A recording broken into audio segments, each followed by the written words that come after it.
Good morning. Yes, I'm in Sharon's dog park right now, so you'll hear my friends over here to the to my right joining in and and expressing their joy at being, I guess, stuck outside.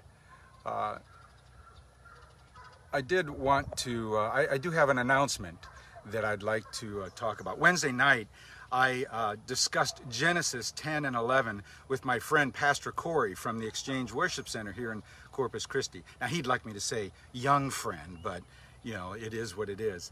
And we, in considering Abraham and all the other patriarchs of the Old Testament, I couldn't help but think about how great they were.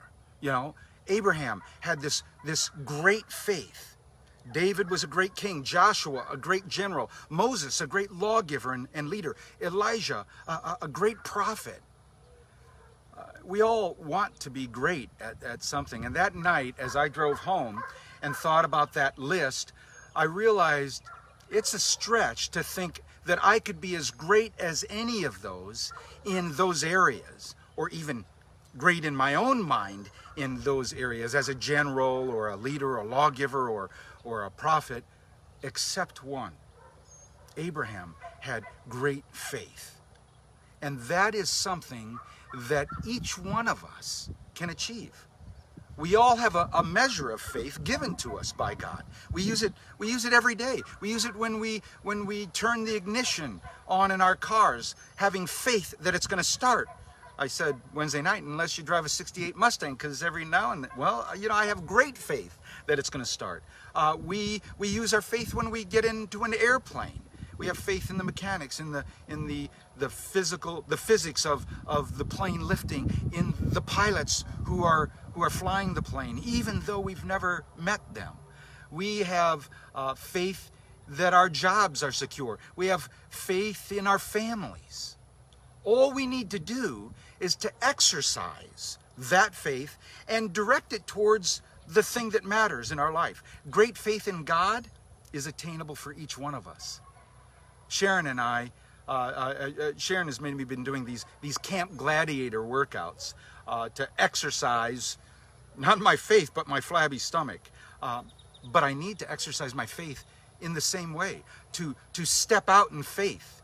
Maybe someone can develop a fitness watch to measure my faith steps. Someone work on that. And that my faith would grow stronger.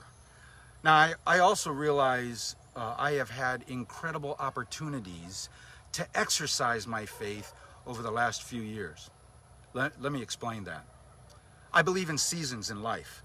I also believe that God called me to himself, not to an organization or a church or a person. And I remember that day.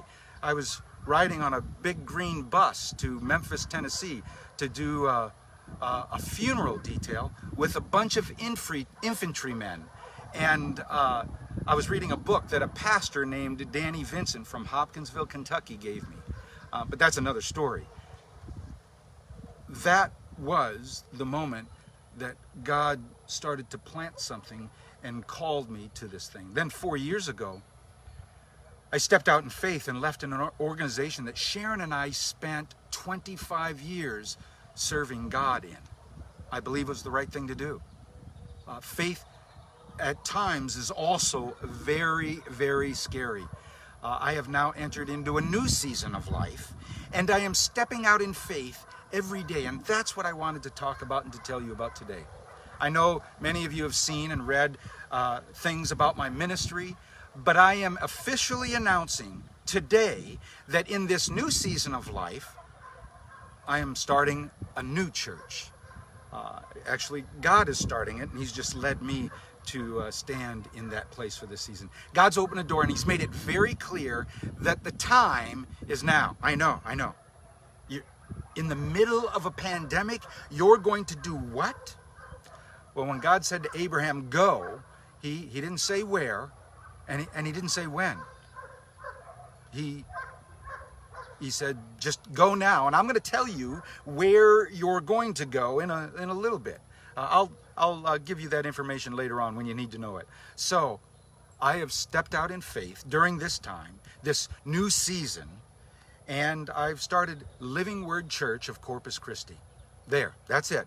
No drama, no political scandal or anything other than God saying, go. So here we go.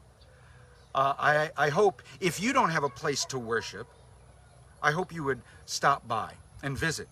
Living Word Church is built on 3 principles.